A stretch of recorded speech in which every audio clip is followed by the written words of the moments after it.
Welcome, everyone, to our next episode on astropraxis. Today, we're going to talk about a little bit of, I guess, what would be considered mundane astrology, because we're going to talk about kind of how astrology, the current astrology or the current transits tend to affect the whole, the collective, the entire Earth, since we're looking at astrology from a geocentric perspective. So anyway, we wanted to look at particularly about how the current transits and the current configuration of the planets might be influencing, supporting, creating antagonistic relationships, whatever it is that it happens to be doing with the Earth and with humans on the Earth right now. So looking at kind of what is happening on our planet, what is happening in our societies, what is happening with our governments, what is happening, collectively as humans, as well as how that is kind of stretching out and impacting each of us individually as being a part of the current collective. So we'll probably look at the natal chart of the US, since that's where we are primarily focused. Of course, we have Canadians present, and that's totally fine, but it just gives us a little bit of a sense of, I think that politically, geopolitically, the US is the center of the current chaos in the paradigm, or whatever it is we want to call it. And so we'll just take that perspective, since it's home to the majority of us here anyway. All right, so we'll open it up and free flow, look at what's going on. We can, of course, talk about, there's a lot of ingresses that have happened this year that are pretty exciting and interesting. This is the birth chart of the US. So we just went with July 4th, 1776, which was the day that they signed the Declaration of Independence in Philadelphia. I chose 3 p.m. because I figured, that might be around the time that the business of the day is being concluded, or at least fully being done. So there were a couple of things that right away kind of popped out at me as being interesting. And one of them is that the US's Chiron is in Aries, and Aries, Chiron, the transiting Chiron just moved out of Aries and into Taurus. So we've been in a Chiron return as a country for the last, I don't know how long that transit was. It seems like it was maybe, does anybody know how long Chiron stays in? And the sign, Yeah, feels like it was I feel like I want somewhere to say between a year and a half, seven-ish, a little bit longer than that. it's longer than that. about 7, 5, 8 years, 8, 8 years. Okay. 8 years. Okay. around 8 years. This is I Okay. So it's just like a Uranus kind of, researched it. Yeah. yeah, kind of, it's a similar pace with Uranus.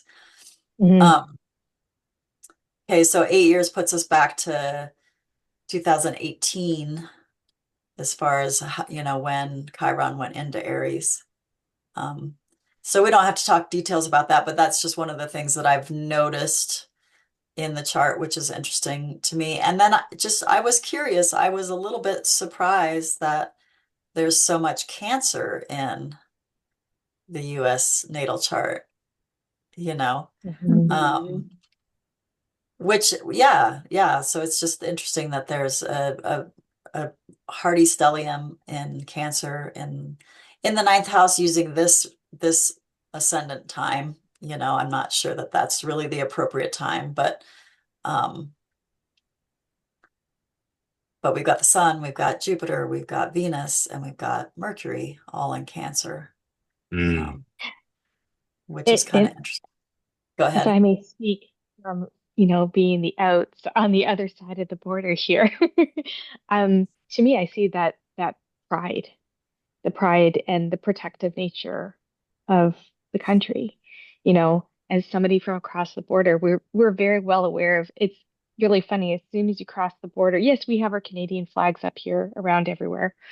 But when you cross the border into the US, the amount of flags that you see everywhere is way more distinct than it is over here.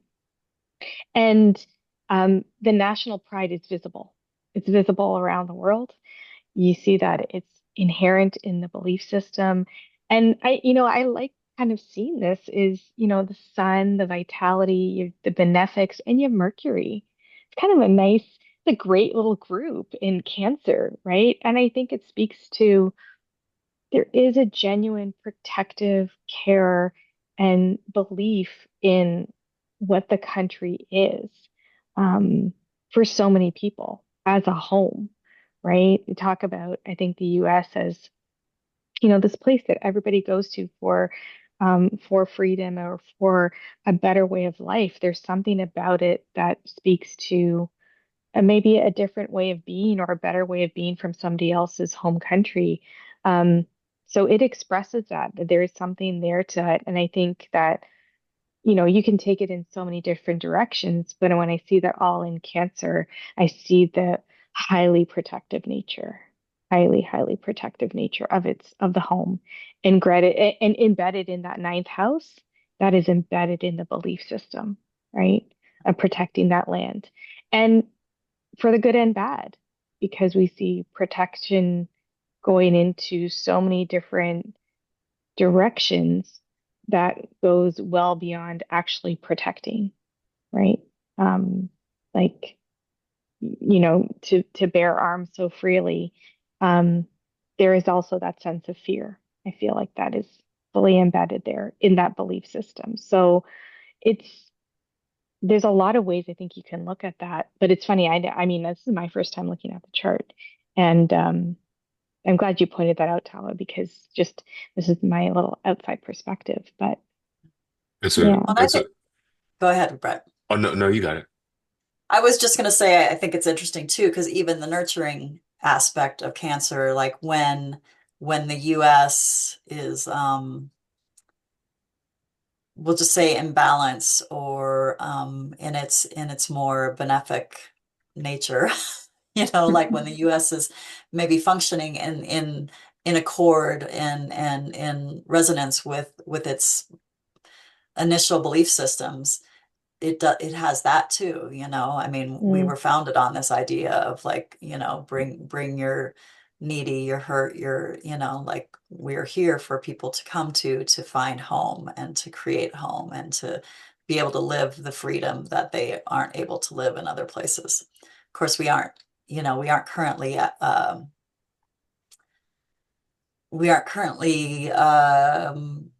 practicing our politics and our beliefs in that way as a political, as a government.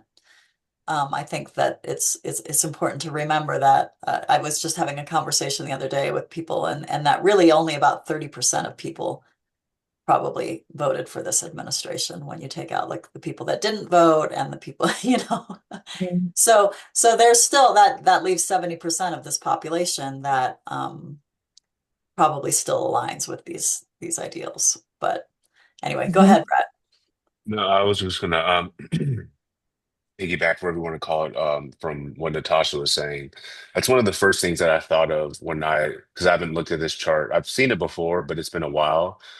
Seeing all those planets in Cancer, and as a Cancer sun, I think I have like some uh, I have a unique perspective on just the Cancer archetype in general, and um, the art of protection is something that really stands out with me to go off of what you said.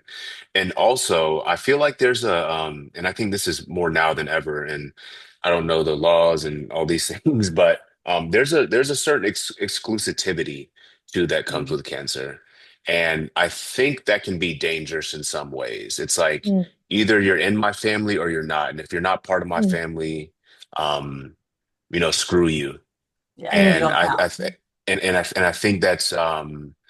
I think that's being um highlighted a lot nowadays mm. in our current paradigm. And it's sad to see. Yeah. And I think that gets echoed. I mean, that um, Mercury in Cancer is ruling Mars in the eighth, right? It's that quiet, or not so quiet sometimes, right? As we have Uranus going through Gemini, but that exclusivity, if you're not my group, you're not my group, you're cut out. And some people don't even know when they're cut out, right? They're excluded. But I think that's like that underlying thing behind you in the dark, that Mars in Gemini, right? Um, Mars also really in the ascendant. So I think that thought process and even the vocalization of it, that comes out quite a bit. I think people sometimes don't realize how exclusive they are and how much inclusivity they lack Mhm. because of the fear of wanting to protect. Well, and it Yeah. seems to me, sorry if you had something, Rhiannon, go ahead. Yeah, I was just gonna say the in and out group to me, looking at that um, Cancer Capricorn axis between the third and the ninth.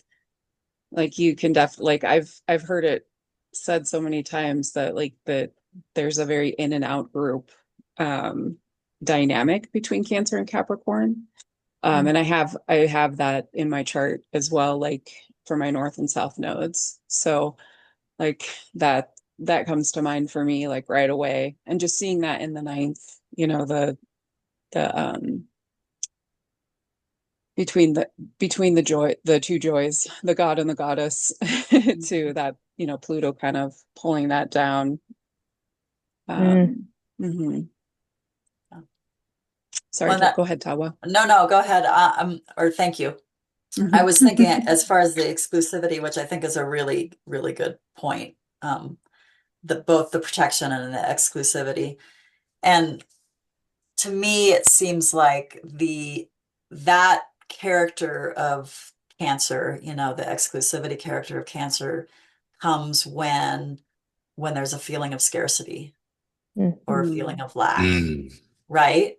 Because it's Mhm. it's really easy to mhm, be mm, magnanimous and inclusive when you feel abundant, mhm. like when you feel Yeah. Mhm. like everything is enough, and with having the current economic climate be such an extreme, you know, of the billion trillionaires, being this like the rich have gotten ridiculously exponentially richer and the poor have gotten ridiculously exponentially poorer.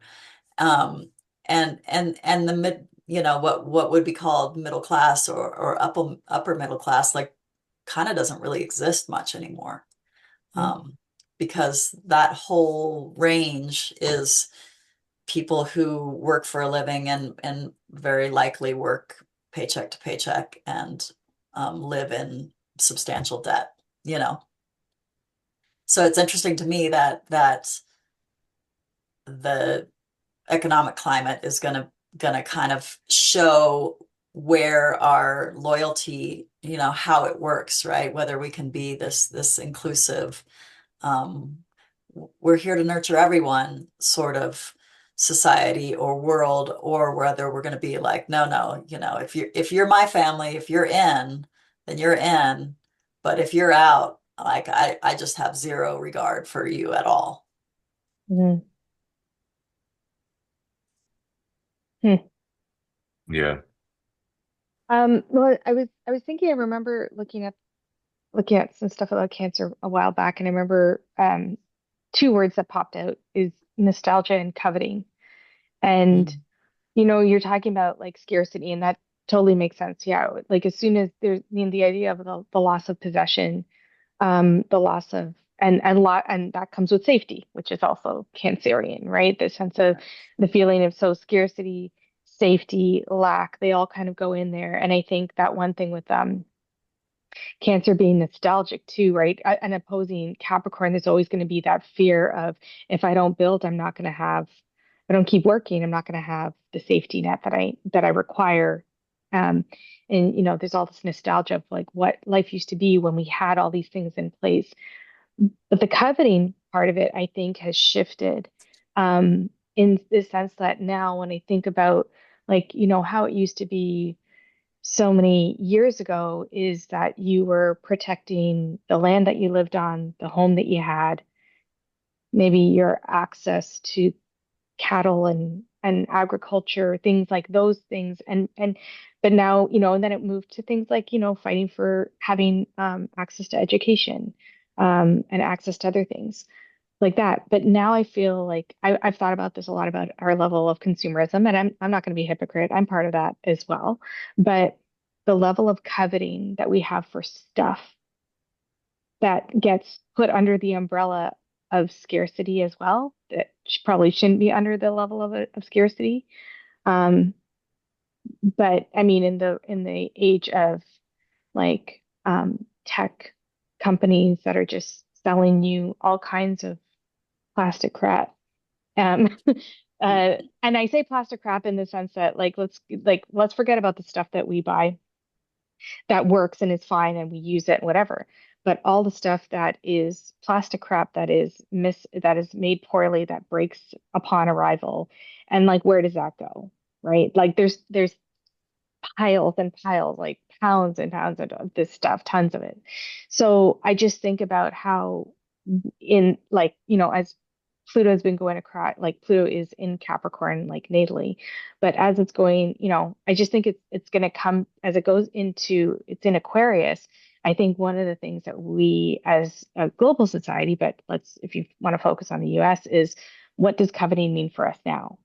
Right? And a lot of it is just stuff that we're buying that's harmful to the environment, and that without it, let's say things like our laptops, our phones, the clothing we have, the makeup, video games, we're not even talking about things that are necessary for living. It's things that are part of like keeping the mercury going, right? I'm gonna So push I back. I just, love video games.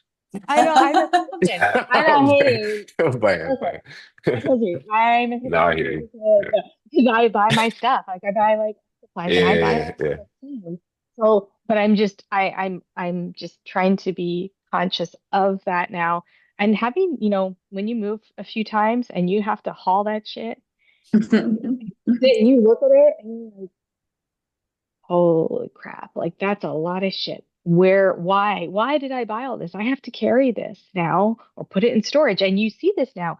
There's a clear correlation between all the storage units that have popped up over North America and all of the Amazon aftermarket stores. I don't know if you guys have them there, but we have like a lot of them here called like crazy I've bins heard, and yeah, scavenger I've heard hunts about and this recently, like yeah, storage being out of like the cost that Americans are spending on storage is like outrageous right now. Can't yeah, What remember the is because it's stats, this? but yeah, yeah. just the cost So in storage. Like we have so much storage, we just hold on to a lot of things type thing. Well, And Mm. and that's why shit comes. yeah. I've been looking at that dynamic for probably a couple of decades already, of like, and the wild thing about it for me is that people pay for storage, and then the percentage of people that never actually use or, you know, relate to those things that are in storage ever again is super, super high. And it's just really wild to me that Yeah. we have to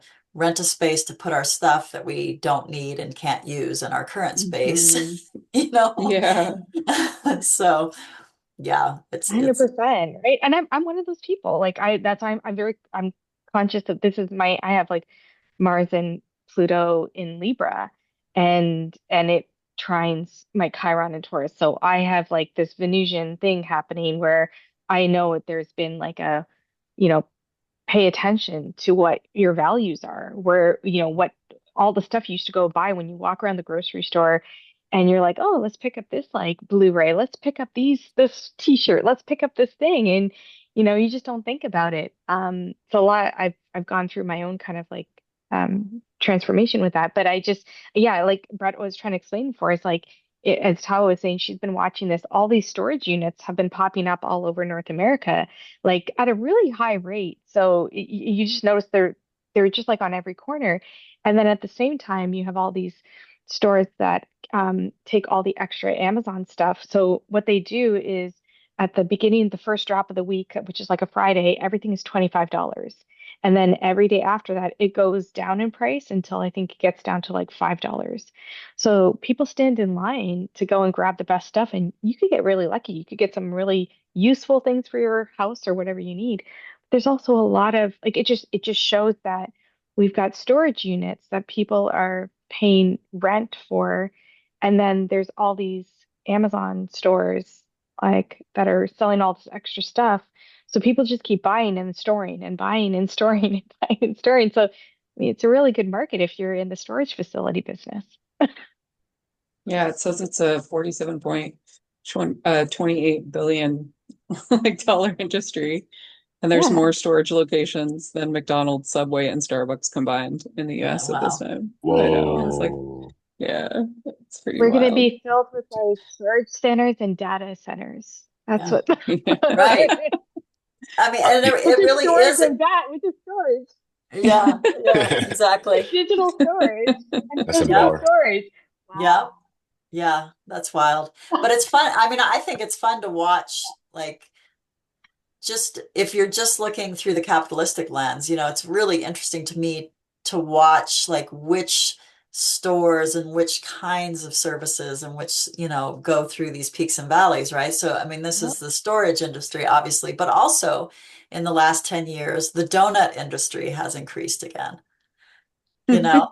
Has it? So, I mean, Really? the amount of like Dutch Boy Donuts and Dunkin' Donuts stuff that was pretty much obsolete for a while, right? And before Uh-huh. that, it was the European style coffee shops. Starbucks, of course, took the main corner of that, Yeah. but it there, that when I started college in 1988, and I had gone to and lived in Europe for my junior year of high school, so 86, 87, I was in Europe, and so I got introduced to espresso based coffees, in Spain. And my first year of college, that didn't exist. Like you couldn't get that in the Mhm. US in a college town.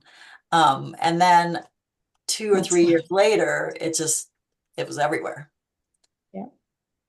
So Yeah. it's It is, interesting. it's funny to watch. Yeah, it is really funny to watch those trends come in and change. And also locally, because like I know that even where I live, what I'm noticing is the changes of different ethnicities and different those types of restaurants coming in. So I can see some of the shifts. I remember, I think I mentioned this a while back when even seeing things like how the explosion of anime has really like I mean it's always been in the West, but it really flourished in the last few years. And my guiding principle is that if it makes it to the mass media, then something's clicked, something shifted, right? And so when I saw some manga printed on the McDonald's bags, I was like, oh, okay, Really? I did not know that. something's happened. And that was back in 2023.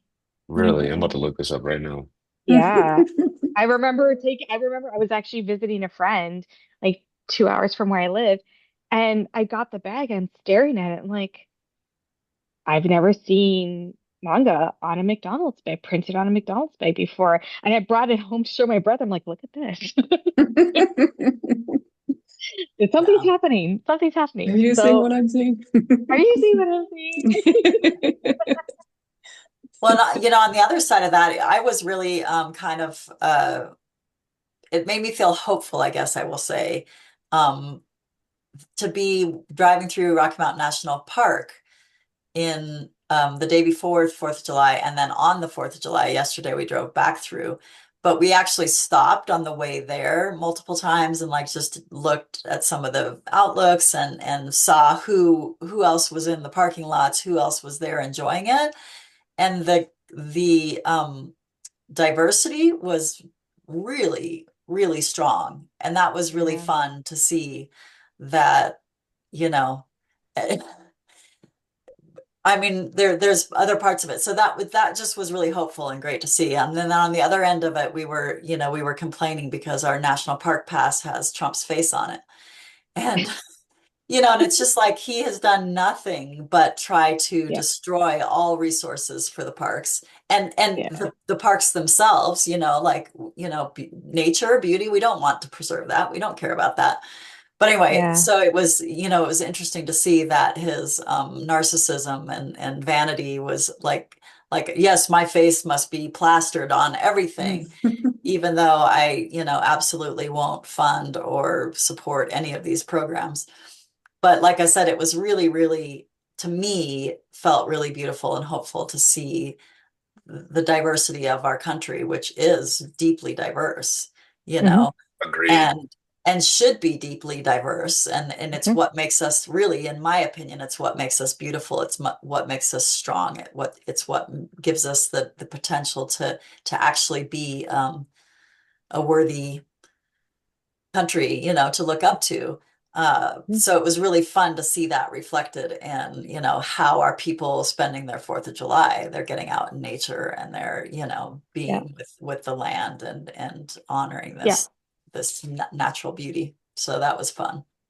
Absolutely. And I want to add to that a little bit. Just with Jupiter being in Cancer and it being exalted in the chart, I think speaks to that.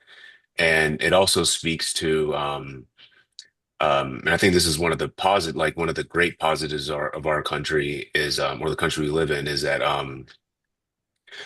the amount of opportunities that there are here opposed to some Hmm. other places. And I haven't lived in other places.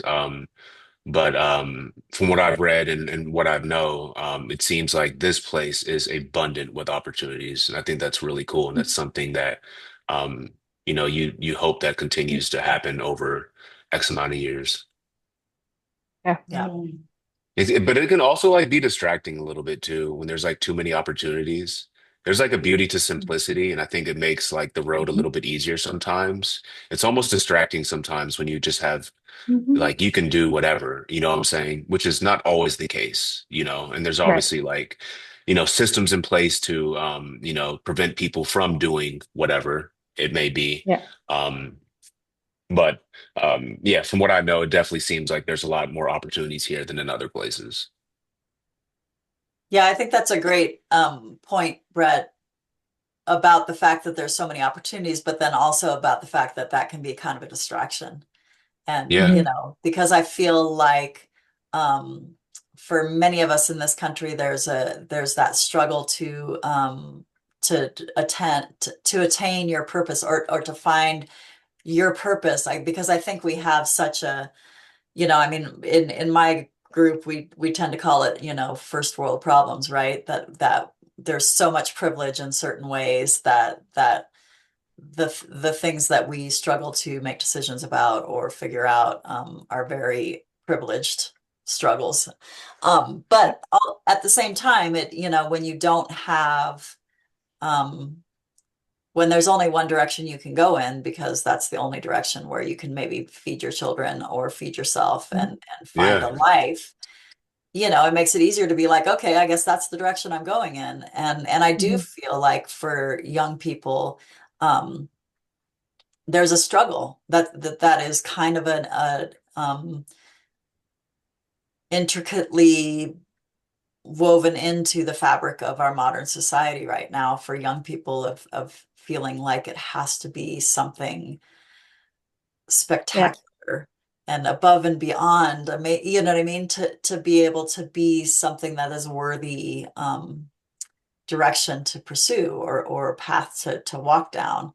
And I will often talk to, because I have, kids who are late 20s and early 30s, and when they were going to college and trying to kind of figure out their life in that initial stage, there was a lot of me just saying, I had the I had the privilege when I was 18 and heading off to college, and I happened to be heading off to college, but people in my generation, it didn't have to be college. Like it could be basically anything. Just go do something. You could go get a job at a restaurant. You could go get a job at a machine shop. You could go whatever it was. As long as you were just moving forward in your life and becoming independent and being able to kind of take care of yourself, then you were looked at as being completely successful and having figured things out and having, like you figured out how to become a responsible adult. I mean, I think it's indicative that we have this term now, adulting, because there's not this really easy direct kind of door to walk through to become an adult nowadays. And so it does make it more challenging to figure out um, how to be an active, productive member of society, because we have a really skewed sense of what that means. Mm. And I think, you know, it's funny, like looking at sorry, Rhiannon, did you want to say something? Go ahead. I was gonna probably take in a totally different direction, so go Mhm. ahead. Like, no, you go finish that Um, thought. I don't know, it might be taking it a slightly different direction, but I was just looking at even too with the nodes being in Leo and Aquarius, so there'll be like a reversal nodal return, right, this year. And you know, going back to kind of what I was saying about the pride, about, you know, the US being very like they show their pride, like their heart on their sleeve, and that's that North Node in Leo. And I think what that can also speak to, though, is like, Tara, what you're saying is that, you know, this the younger generation, like you said, when you left, you could do if you were doing anything, that was great. And by the time I went through school, it was like it was university, and for so many years, I think until now, it's either university and then college was getting a terrible, it's like, oh, you're going to college, that's, you know, you're not as smart, which always rubbed me the wrong way because colleges provide such amazing practical and useful and it sets you the information that it sets you up for your future, in my experience far better than the universities did. But my personal opinion on that, and I also, but then now what we've done is, I think I look at the younger generation now and still at this North Node Leo, South Node Aquarius in the US chart. And I think about the idea that we've all had grown up with this um, guidance of how to be based on what we've seen on a screen or what people have performed to us, and now we have to perform it back. So when we were younger, it was, I will fully say, I'm an 80s, 90s kid, teenager. So I grew up on North American media that really framed my my worldview. And then that got mirrored in education, that got mirrored in my family structure as well, because we all grew up here. Now it's shifted and we see this online presence. And again, there's this performative nature to it that even if now they may not be going to university or college, but it's like I have to perform on a screen in order to find value and purpose in my life moving forward. Whereas that's not necessarily it at all. So we're kind of keep missing the mark. And I think this might come back to the fact that as a North American society, we've grown up we've grown up looking at and being waited for validation from the out, like this external validation. So we've watched a lot of media, we've taken a lot from a lot of media, and our families and our communities and local structures have been surrounded by this media structure. But I've been reading one of Adam Ellenboss's books recently, and it reminded me about how we've missed the idea of ritual within a village or community. So a rite of passage, you know, for a young woman is usually her getting her first period. But for young men, they would have taken young men out into, you know, into the woods, into like a cave or something, and have done these rites of passages. There is learning and guidance there, I think, that we have missed because we have now put our guidance in this like media structure on the outside, and that still keeps feeding future generations. Whereas we need like a village, we need a small group of people, you know, to really band together around kids and teach them about the land and teach them about their bodies and teach them about humanity and communication. And but because we're so hell bent on performing, and I don't know why I keep sticking to the idea of Leo and performance, but I think about that, Mhm. we're missing the mark on rather than performing, we just need to be. You know Yeah. what I'm saying? I know that was kind of a weird, that was like a very windy path there, but it was, I don't know.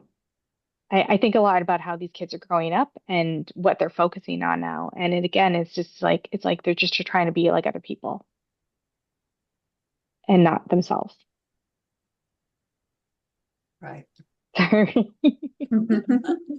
Can you pivot from there, Rhiannon? Or Well, I was thinking about I just keep looking at Pluto in the bound of Mars in this chart. And I've never looked at this chart before. This is my first time. So I just I find that really fascinating as from like a revolutionary standpoint. Like I was just thinking about our topic today, like how we were just like how things are changing and how, like how the astrology is lending to like our current evolution socially, culturally, just collectively. And I was like, well, what is it that can we see a theme with the planets like when this happens? And I just happened to look at Pluto Mars and like look back like the last time it conjoined. I'm sorry, I was looking at Uranus and Mars, Uranus and oh, Pluto, and my yeah, bad. and Gemini. Yeah, Yeah. Uranus and Pluto specifically, like Okay. um how like when they get together, like we see huge shifts because the last time they got together it was in Virgo and it was like 1966 through like 1963 to like 1966. So that's I mean obviously that was a huge like time frame for for like our country. It just I mean so many things happened. I think like following 1966 women could start to own mortgages and like have their own credit cards and like there was just such a big shift there. I think I can't remember, I think it was in 1970s when like Roe v. Wade came around, so like Yeah. there was so much shifting culturally at that time when they conjoined, and I'm just noticing now, and I'm going to tie that back into the Pluto Mars. I feel like Pluto in that bound of Mars in the eighth and Gemini co-present with Uranus is like hosting it in a way. So just giving it this like revolutionary plus with Mars being there too. We have like Mars, Neptune, Pluto, Uranus right now, like in that 4 degree, 3 to 4 degree range, like current day. So I was just thinking of how it's like we were in that conjunction in the 60s and now we're kind of moving towards that trine between Uranus and um Uranus and Pluto, and Pluto how that like again. shifting culturally it just feels so prominent right now. like almost ripe for change. I don't know if that makes Yeah. yeah. So just looking at Pluto, um this is 76 and then Do you want me to put it up for today's date or do you want me to go back to 76? Uh, oh no, put it up for today's day. I think that's what you're Okay. saying, right, 12? Yeah. Yeah. Okay.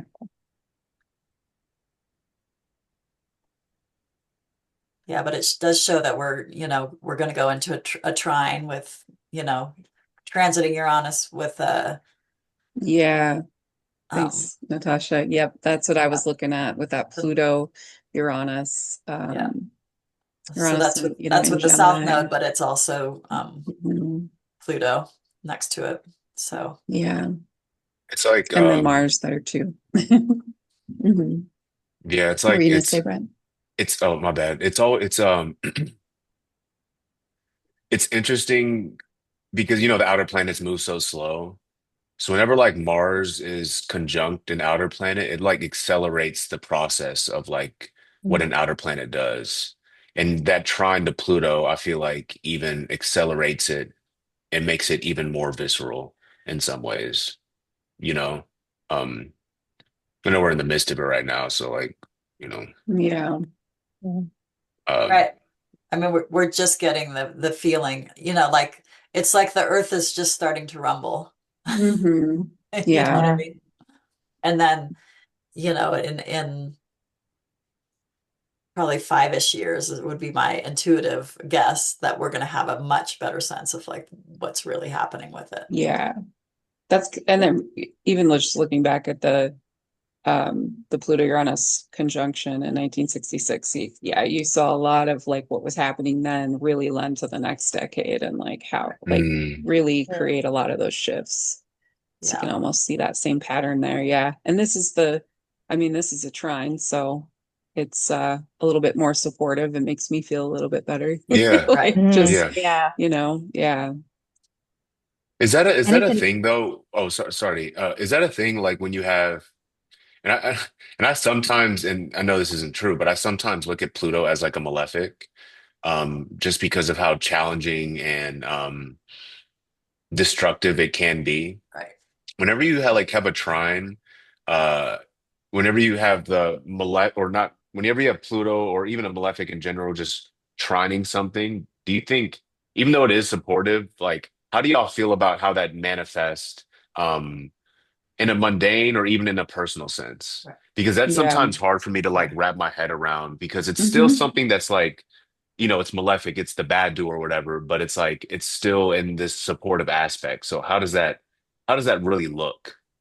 I I think for me, the way that I see it is I mean it goes back to how Adam teaches it about it, that a benefic, especially the nature of trines, which are the nature of Jupiter, right? So it's going to Hmm. expand, it's going to make it bigger, it's going to accentuate it, it's going to, so looking at the two planets we're dealing with, which is Pluto and Uranus, they're both the kind of badass rebels that are going to stir shit up, right? It's Facts. it's Yeah. not going to be, what is happening is not necessarily gentle, easy stuff, but it is revolutionary, it is evolutionary, it is groundbreaking, it is new, and trying for evolution, I would say, and putting us on a path that is maybe more sustainable and more conducive to humans actually thriving on the planet at the moment,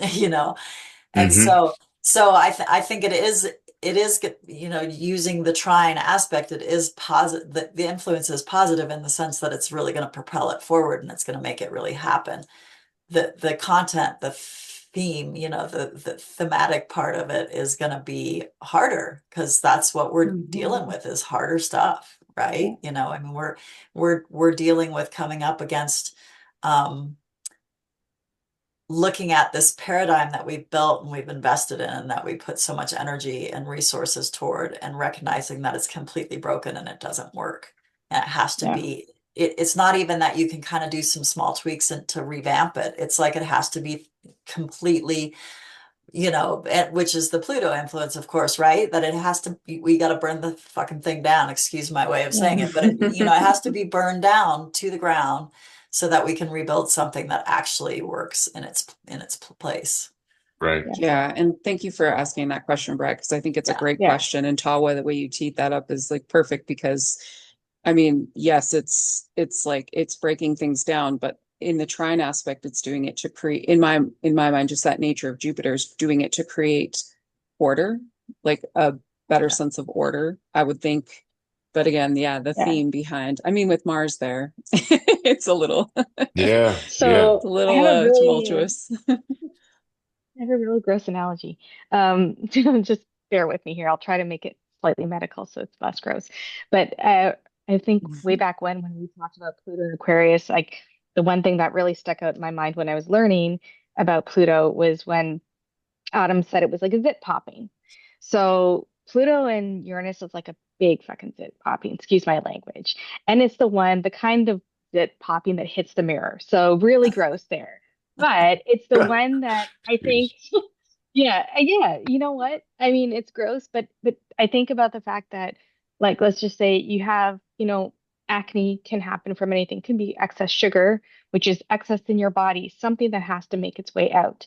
And the thing is that if it stays in there, it's going to cause disruption in other places, right? It's going to cause dis-ease in other parts of your body. So these things that starts to build up under the surface have to make their way out. As like Tao was saying, it's got to go somewhere. And the relief that you get is that if it makes its way out, it's going to be beyond your control. Sometimes it's going to be painful. With Mars there, that feels pretty painful. Um, but ultimately, I think it teaches you too. Like if you are maybe I'm not saying because sugar causes it for everybody, everybody's body's different, but if you are, having this kind of issue, then maybe it just brings you back to like why, thinking about what you need to do. Maybe it's stress levels, whatever it might be. I'm trying to tone down how gross the analogy is, but it does feel like You're too far gone. I know. That's it. Plus, Just I think embrace that it. it's the perfect analogy, especially when you said that it hits the mirror, because that just shows us that not only do we have to Yeah. we have to flush and purify what's going on here, but then we have to Yeah. clean up what gets expelled, and then clean up like how it impacts on the external side of things too, right? Yeah.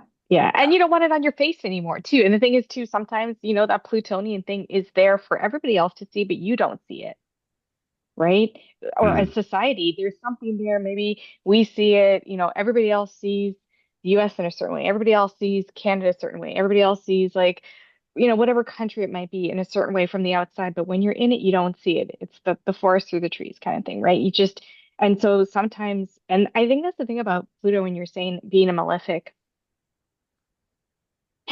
Pluto, I think, is just I think what Ari Moshe Wolf just says, like, it's always going to be your desires.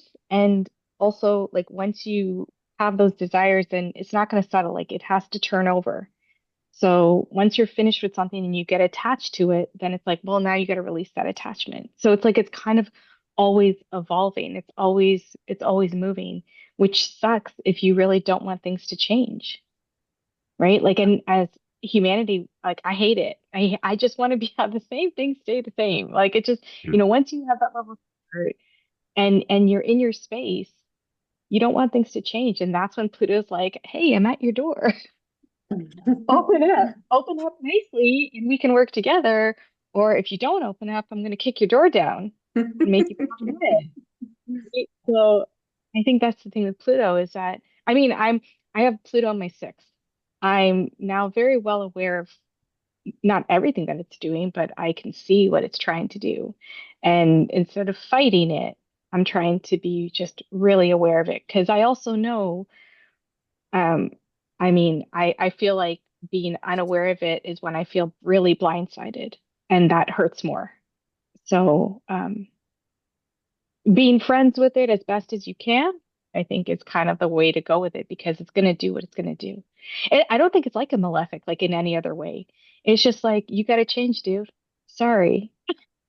That's, Well, I think that the thing that Pluto really points to that, you all are talking about is the cyclical nature of things, right? That Pluto is being the planet that most represents death and rebirth, right? It's just showing us the cyclical nature of things. And we, modern Western society, probably even Eastern to some degree, but I'm not as familiar with it. Um, has this thing of just wanting to force the world and our existence and our experiences of it to seem linear, to appear linear, and that there's a trajectory, and the trajectory always shows progress, and that so that cyclical and circular nature of life, which most native indigenous peoples get it. They've always gotten it. That it's cyclical, that it's circular. But we're still trying to fit it in, we're still trying to force it to look like a linear thing. And so that's where and that's where attachment. So in Eastern philosophies, it's all about not having attachment to things. But that is where the attachment comes in, is that no, it needs to go in one trajectory, and it only is proper and right and shows progress and success and achievement if it's moving in one direction, you know. Mhm. And Yeah. Pluto's, Also, go ahead. oh my bad. What were you gonna say? You saying I was just going Pluto? to say Pluto's just always reminding us that no, it always goes in a circle, and you always Mhm. come back around to another layer of whatever it was. Right. Yeah.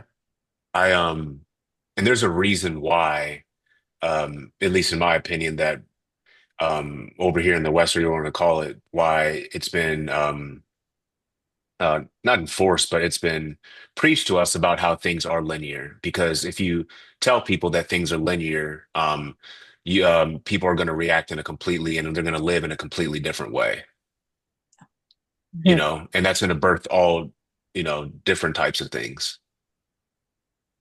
I think Well, that's it, like part of the like the whole system thing, in my opinion, that I Yeah. was kind of like talking about earlier, Um, and what that does too is like when you preach that everything is linear, it eliminates hope. And I yeah. think that's a very dangerous thing to do. Right. It Yeah. eliminates hope. And then like it made me think of what you were trying to say, or I feel like you were trying to connect it back to kind of the consumerism and capitalism and that, you take away hope and you increase dependence on this system that doesn't actually work. Okay. Right. Mhm. Right. Yeah. And it's funny because, I was looking at this question, but I think like 100% that's like I'm so glad you brought that up because when we look at how these I was looking at the question how these current transits are impacting and engaging and supporting the evolution of the earth, of the planet, people. And I was just writing down like, okay, so when we look at the big transit that's going to come in July, the sextiles between Jupiter, Uranus, Neptune, and Pluto. And it's across Leo, Gemini, Aries, and Aquarius. And I feel there's it is really interesting that dynamic pull between the individual and the group. And part of that, I think, is reconciling, is to find yourself within this space where we've been following so much of our leadership. And I think we're coming to that reckoning that um, so many of the systems, as you're talking about, Brett, is that we've lost faith in these systems. These systems are crumbling, which means now we have to start relying back and coming back to ourselves and say, I'm a knowledgeable person. I've experienced life. I don't have to rely on this outside knowledge because it's now been proven a lot of this outside knowledge is not real, it's dangerous, and it's not supportive to humanity. So there's like a kind of a push and pull, I think, when we look at the four signs that are going to be sextiling each other. And like you're talking about these systems, is that the systems we've followed these systems for so long. And when those systems become unreliable, then fear really settles in, right? Because we've become so dependent on them. All right. Well, is there anything else that people have had thought to want us to talk about beforehand or that has come up since then about the current transits and how it's impacting? And we have focused on the US, but I think that it's relevant to, all of humanity in many ways. The world. Yeah. Yeah. Yeah. Yeah. Um, I'll add one thing in quickly because we're gonna see that Jupiter Cassini on the same time there's like an Aquarius full moon. I think this is at the end of July. I don't remember the exact date of it. I can look. I Yeah. I personally think like, as I mentioned in an email to everybody yesterday, I was thinking about like the idea of independence. Um, I think as a global society, and I think individually, we are on that road to really try to understand. Um, and I think we have greater support out there. It'll be a difficult kind of journey, but I think there is greater support out there for people to become more independent and less reliant on the things that have kept us locked in. Because I think that's kind of the shift that we're seeing in humanity right now. There's a lot of things that keep us, let's just say in North America, that keep us really, really locked in. And it puts a lot of fear in people. And I think what we have to get to is when, as Jupiter is in Leo, is to start to think about, I know it's hard to not feel reliant on a society that structures your entire life, your finances, your education, your child's life, everything. It's really locked in there. But I think we're going to be moving into a time where there might be a little bit more agency open for people if they take the step, they put their foot into it, they can step into it and not be so afraid.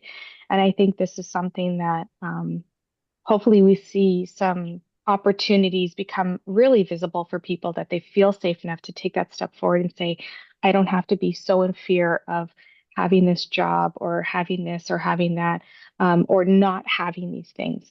I will be safe. I will be okay. And I think that's one of the things about Jupiter and Leo is maybe just having some faith in ourselves as we move forward and less fear of what's happening on the outside, which I know is very difficult to do, but I feel like sometimes you gotta fucking fake it till you make it. So Jupiter and Leo, let's try this. And it's on July 29th when we get July that 20th. Kazemi. Yeah. Yeah. Yeah. I mean, I think the fear thing is a really interesting thing. And that, in fact, when we first opened this conversation, it made me want to like just to panel the four of us to see like to what degree do you all feel like there's an underlying fear or um, fear of instability or actual instability in your current existence in life? Because I feel like, it's super present for me. And I really have had to do a lot of work around not absorbing and feeling and carrying the collective fear because on the collective level, it's pretty amped up. That Mm, is fear is the default like way that people feel in this country. But even, I've been in Mexico I spent half the year in Mexico, and I'd say that I even feel it there to some degree. It's it's different because in that culture there is I guess it feels weird to say it, but like instability or having to roll with it is a little bit more of an integral part of mm, that society because of the fact that there aren't as deeply structured, like the infrastructure, the social structure, the economic structure is it's different than what it is in the US. And I don't mm, know, Canada, I would assume it's different than that too, but you do feel a little bit of this just underlying this current of fear. And like I said, I don't know that I can trust that mine is mainly based on what we're going through as a collective right now, or mainly based on the fact that I lost a parent just a little over a year ago, because I do know very specifically that part of the grieving of losing a parent is this weird kind of destabilization and fear of like being able to make it in the world. It's yeah. kind of an odd thing. People talk about feeling orphaned, and you really do. You feel like that your people who's, even if whether they were really there for you or not, that created the stability in your life are gone. So the stability goes away. So anyway, I'd be curious to know what you all feel about, fear and stability and how you're personally processing like this very kind of electric moment in history. If nobody minds, I'll go quickly because uh, I so I've had to really learn how to process my fear. I've thought about fear a lot on different levels, like what is my fear? What is somebody else's fear? I heard recently on a podcast, a fascia podcast, I forget what her name is, but she said she used the acronym FEAR as um, false energy acting real. And that's kind of helped me to Mm. contextualize some of the fears that I have because there's always a free flowing, I don't know if it's a 12th house thing, but there's always a free flowing barrage of fears that's coming into my spirit that I have to process. And so I have learned now to really be conscious of my thoughts when I'm getting into a mode of fear and say, is this a real fear? Is this your fear? Is this necessary to be fearful? Because there's a lot of things. And is being fearful going to help the situation, right? And is it okay to have fear? That's okay too. It's a lot of mental processing, but that's Mhm. kind of, I feel like now there is so much. That's the only way. And it's one step at a time. Sometimes it's an hour at a time. That's just the way it is, right? Yeah. Sometimes it's a few hours. So I process each day and I process also the fear of the people around me who are very vocal about their fear, right? So that's that's kind of where I am is that I feel it. I have to consciously process what is mine and what is other. Mhm. Yeah. I'm muted, my fault. Could you ask the question again, Tawa? I just was wondering if you all, because it feels to me like there's a collective energy of fear that's just particularly present in this moment in history on the planet. And so the question is like, are you all noticing it? Like, are you all feeling it? Is it a present sort of thing? Um, because Fear go or ahead. like Yeah. distrust or like that I, type of stuff? yeah, Like, I think distrust can fit in, or even like instability, because I think fear is maybe the underlying thing that will hit us, and then it will cause distrust or oh, and all feelings of these other things. instability, or you know what I Yeah. mean? So we would feel the other things also, and maybe feel them more than the fear, because we don't happen to have like the visceral fear reaction. We're just seeing the consequences of the fear acting out in our life and our mind. Yeah. Um,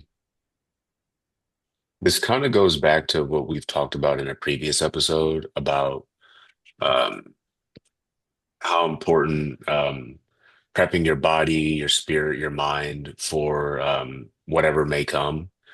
Um, for some reason, and this is something I got to continue to work on, I feel like it's um, more important now than other times. And it may be the collective energy, it may be what's being reflected, astrologically and things like that. But what the Natasha was saying earlier, I can't say her name. What Natasha, what Hey, Tasha. Natasha, what Natasha was saying earlier, um, about like media and things like that. I think those things can, or the abundance of those things, and depending on what you consume, can create those feelings and really embed yourself into some of these negative feelings or energies, whatever you want to call, that is present right now. But it also begs the question, it's like, as because the earth has been around for however long, right? It's like, um, have these things always been present?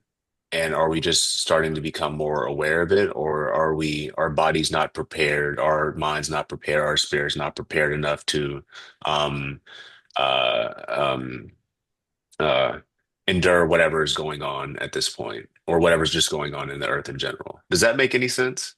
Hmm. Yeah. Hmm. Yeah.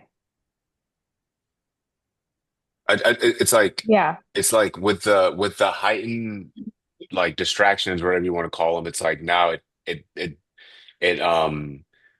it provides a call for like everybody, and obviously myself included, to like, okay, now we like actually have to like really step up our game. If we're gonna have all these things, we got to like step up our game of like taking care of ourselves. Yeah. Yeah, Does that make sense? Yeah. it Yeah. does. And I can see it so well through what we have illustrated on the screen right now, just like Pluto, like creating like with Pluto and the fear, like Hmm. working with our own awakening and how we're experiencing, Mhm. like how media and that Uranus and Gemini, um, and that media presence, like, is kind of creating an awakening, and those two are kind of dancing together, if you will. Um, and Neptune, yeah, absolutely. I love that you brought that in because I just feel like that adds a level of, I want to say maybe like confusion or just like uncertainty, and really like heightens it. Yeah. No, that makes sense. Yeah.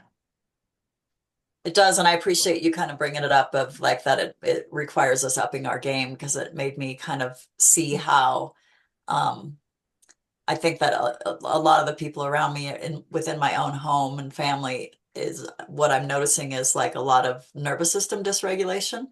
Mhm. And so, it's like, how do we, just learn new skills and find a new tool to put in our toolbox to be able to stay in a place where we're staying regulated in our nervous system, so that we are capable of dealing with what it is, as humans have always had to do, Brett, like you said, like the evolutionary, has it been like this before and they just figured out how to do it and we're having to figure out how to do it, Yeah, I think you about that know? often, you Yeah. Mhm. know, because obviously and everybody's what's it called, like situations and perspectives and experiences are different, but like um in what, like 400 or 500 years ago, like there's some like fucked up shit going on too, excuse my language. You know what I'm Yeah. saying? And stuff that like would be very, very, very difficult for everybody, myself included, to work with. This is just a really interesting type of difficult. Um Yeah, it's so it's direct, but it's like so indirect in a way as well. yeah, Does that make sense? Yeah. yeah. Yeah. Yeah. Well, and also too, like we, 400 or 500 years ago, or even like, I don't know, 60, 70, 80 years ago, we did not know about the atrocities in other places. The atrocities to humanity were close to home, Mm, right? But now we're exposed to atrocity over atrocity over atrocity around the globe, and everybody's aware of it, right? We're all like, it's like, okay, well, the big war elephants are they're just they're all over the globe, right? But before that, we would have just known, like it would have been locally. I think maybe you talk about nervous system. Yeah, I don't know if our nervous systems, like as a species, if our nervous systems were prepared for this, or maybe we are prepared for it. Maybe we have been prepped over generations, over the last 100 years of being having our brains aware of what humanity can do. Like, let's just say this. I mean, I can hear the screams everywhere. Let's say social media shuts down tomorrow, just as a thing. There's no social media. And look at Brett's eyebrow just like went up right immediately, right? Like it's like, and we are cut that'll off from cause information. chaos. Oh, 100%. Because Yeah. we have now like information is our nutrition, it's what we consume and feed our souls with. And it feels like people were willing to give up water and food, but damn, if you take their phone and their social media away, Right. like they will die. They will feel a death because our brains have been so prepped for information. And I think maybe that's the thing, is that now there's so much information, it's asking for us to uh, self-regulate, because nobody's going to do it for us, right? If we didn't have this information, would our bodies and our brains be as dysregulated? I don't know. Right. You'd have to then look at your local environment. Or it's like, how is your immediate local environment? Because I say this a lot, I live I can hear the fear of the people around me. And one of the things I've tried to impart on them is to combat the thought of fear with the thought of joy and safety, is to say, actually, my small little community and family, we live in a really safe community. And we have to acknowledge that, because it does exist and it's right there. And we're very lucky. Whereas, like, I can go somewhere else, downtown Toronto, and it's not very safe, right? So I have to say, we have to appreciate that immediate thing. But then as soon as, like, we can feel that immediate safety in our local environment, and as soon as we turn on our phones or the news or read a paper, then we're taken out of our safety by that information. And so I think, yeah, I don't know, maybe our bodies are prepped for this, and um, we're the first to experience it, Right. But I think right? that there has to be learning about how to, because just talking about social media regulation, or not even social media, but like communication regulation. Like I Mm, think about, and this is just a great, like very tangible example, is that, my partner was planning to go on a motorcycle trip at the beginning of this week. But then during the holiday weekend, because his phone is right there and his email is right there on his phone, he's looking at all this stuff that is coming in and being like, I can't do this. I can't do this thing that is for me, that takes care of me, because I've got all this stuff to do. Whereas, you know, 15 years ago, even, he Yeah. would have been on a holiday weekend, not known the emails came in, never looked, just gone on Monday and never looked at the emails and never, you know what I mean? And Mhm. so it's learning. And then for him, I think the challenge is learning how to notice and go, okay, I have this information, at a time that I normally, or I wouldn't have had it in the past, but what do I want to do with it? Do I still want to honor this need that I have to go do this thing that I know takes care of me and helps me feel sound and stable and good in the world? So, it's very interesting to see and that is where the key of the evolutionary moment we're in is people being able to. And I think about it too with my kids when they were teenagers. We would go away for the weekend to see my mom, and at that point my mom didn't have cell service at her house, and they'd be like, they kind of complain about it, but then after a while they were just like, oh yeah, we're going to be at grandma's house and we just don't have to be in touch with anybody. And then eventually she got cell service at her house. And then they would actually were able to say, oh, I wish that she didn't have cell service at her house 'cause it was so nice to just check out for the weekend. And I was just like, wait a minute. You can still check out for the weekend. Like, what about self-regulating? What about just telling your friends, like, I'm out of cell range. My phone's off for the weekend. I'm not going to be able to, so that is part of whatever this evolutionary moment is for us in this world, Yeah. you Yeah. know. It's Yeah. interesting that you guys bring up like just, social media and like looking at social media, um, like how that influences our propensity for fear, if you will. But I feel like that's how I was trying to think. I'm like, how is it for me? I think it's like I can shut it off and then step Mm. away, and then I'm not like I don't feel it as much. And I'm like trying to think back of like I don't feel it as much right now, but I have really been staying away from social media a lot more Mm. these days. Whereas I think maybe 3 months ago, like when the things were happening like in Minnesota, in Minneapolis and things like that, I was like freaking out and watching a lot of things that like Yeah. were probably contributing to that. Right. Yeah. Just kind of inundating Yeah. yourself with it. Yeah. Yeah. And it's interesting, like, yeah, like how much do we, I mean, it's happening. It's happening Yeah. either way, whether you see it or Yeah. not. But like, Yeah. yeah, it's the exposure to it through like, a total bombardment of like information that we used to never have before, I Yeah. think can really overstimulate our nervous systems and overstimulate that fear. Yeah. Yeah.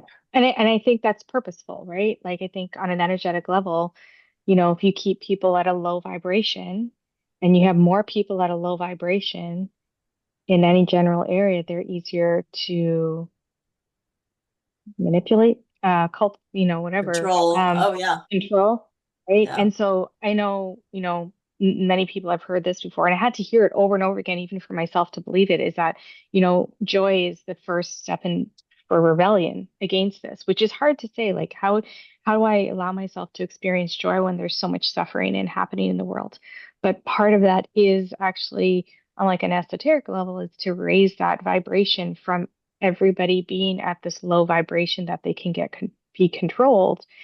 Because yeah, when you're not feeling great, like if you're just sick with the flu, you just give in, right? Because that's just the way it is. Your systems are not capable of feeling like you can get through it. But when you start to experience joy for yourself, doing the things that you love personally for you, whether that's like lifting, whether it is dancing, singing, doing artwork, paddleboarding, whatever it might be, sitting and playing like a card game with your friends, you got to do those things.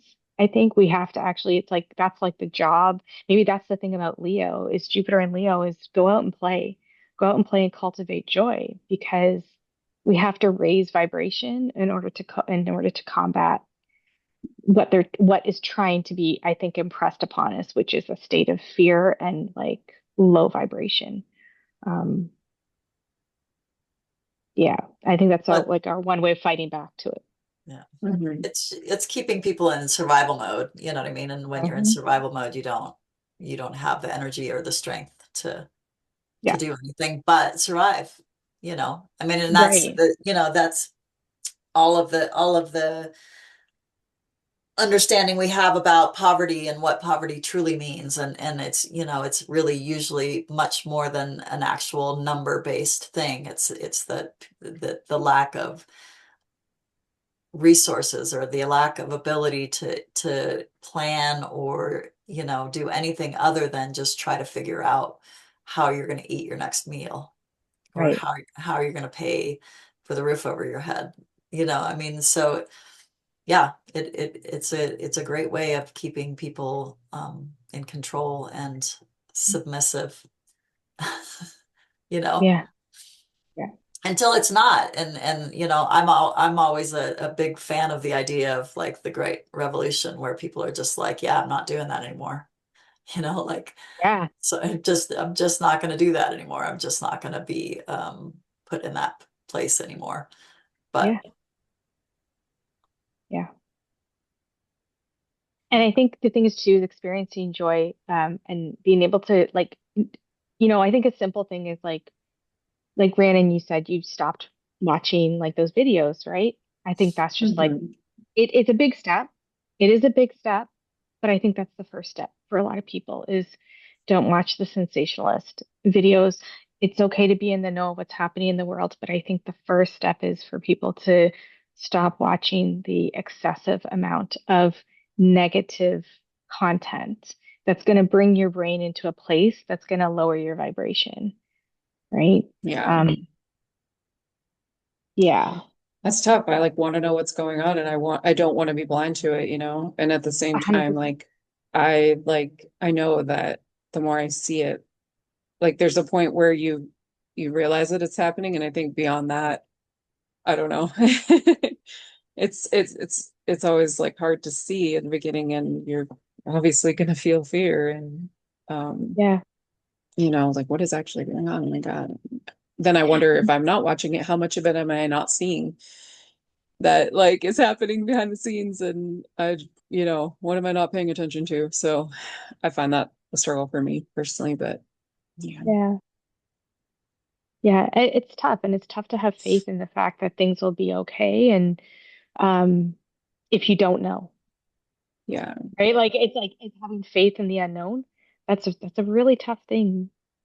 But I think that's kind of where we're getting steered towards is Yeah. inside, right? I think the most productive thing too, like Brett was saying, was just to like know how to be prepared for it if it happens. I think that's really the place where we Mhm. want to put our mind, or if we're going to think about it or contemplate it, how can you be best prepared for a situation like that? Mhm. Yeah, when if it's happening around you. Mhm. Um, Yeah. all right. Well, thank you on that all note. for all of your brilliant ideas. That was, we came down to some intensity of like, but Mhm. you know, I think it's good to talk about the stuff, right? It's Mhm. good to contemplate it a little bit, and then also good to insulate ourselves and protect ourselves from being overwhelmed by it and having Mhm. too much input. Yeah. Yeah. All right. Well, thank you all for being here for this conversation today. Is there anything we need to say before we say farewell to each other in our group? All right. All good.